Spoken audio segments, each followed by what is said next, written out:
Hey everybody, this is Josh.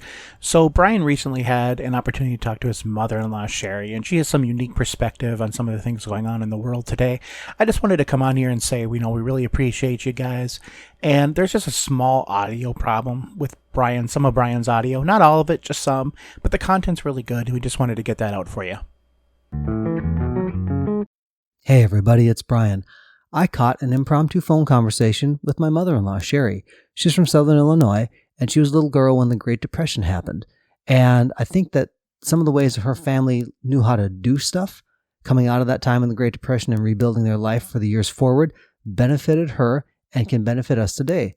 So Sherry, thanks so much for letting me record this phone conversation. You're welcome. Sherry, could you share with folks what your life in your family looked like after the Great Depression, probably maybe after the World War? There weren't maybe the conveniences available to you. Your family just had to know how to do stuff, and everybody was in a little bit different place. Would you mind just sharing how your life looked at the time? Right. We had to use stamps for shoes and sugar, and if it wasn't available or we didn't have any stamps, we had to do without. And if we wore our shoes out, we just wore them out. But my mother, she didn't work. She just took care of us kids. So we didn't have a whole lot. Very little, actually. And best I remember why I was about 4 years old. And she knew how to make homemade stuff. Cook homemade noodles and dumplings and things like that. So we made it pretty good. But if we wanted to run out of sugar, why, we just had to do without. Got it. So I think we enjoy modern conveniences now where it's like, oh, hey, I just want a little pack of gum or a candy bar in the impulse aisle.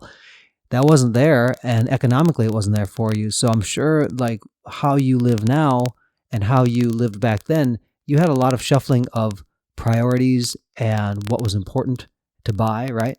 Right.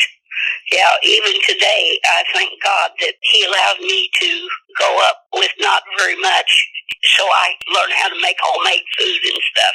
Because we probably eat better than a lot of people, because I make things like cherry delight and roast, and potatoes and carrots, and so we eat pretty good. But if we had to buy all that and go to the restaurant through the windows and get our stuff, well, we wouldn't get much. Gotcha.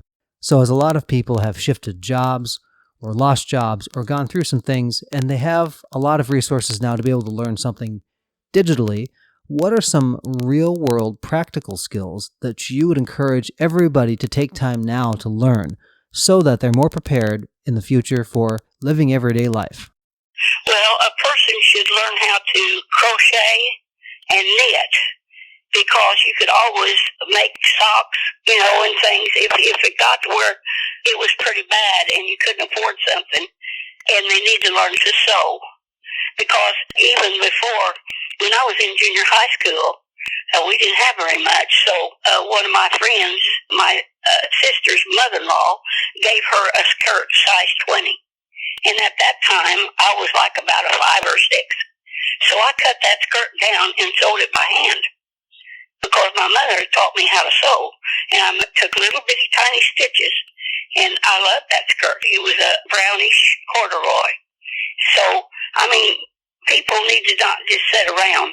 They need to learn some skills and make it worthwhile. I've enjoyed crocheting, knitting, embroidering, reading, and making quilts. Right now, I'd probably be a pretty depressed woman, but I keep myself busy with all that. I'm embroidering some quilt blocks right now. And there's a lot of people that don't know how to clean the house either. At times like this, we need to use bleach water and stuff like that. But my mother was a very clean housekeeper, and so she taught me, and I taught my girls, and my sons even can clean the house real good.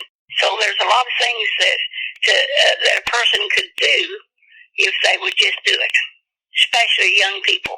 And they need to learn to get a cookbook and learn how to cook so they don't go hungry. Well, there you have it, folks. Sherry, thank you so much for sharing with listeners. I know they'll appreciate your words of wisdom. Stay safe. I love you. I'll hug your neck when I see you again real soon after all this stuff clears up. All right, and I love you too. Thanks. Take care. Bye-bye. See you later. Bye.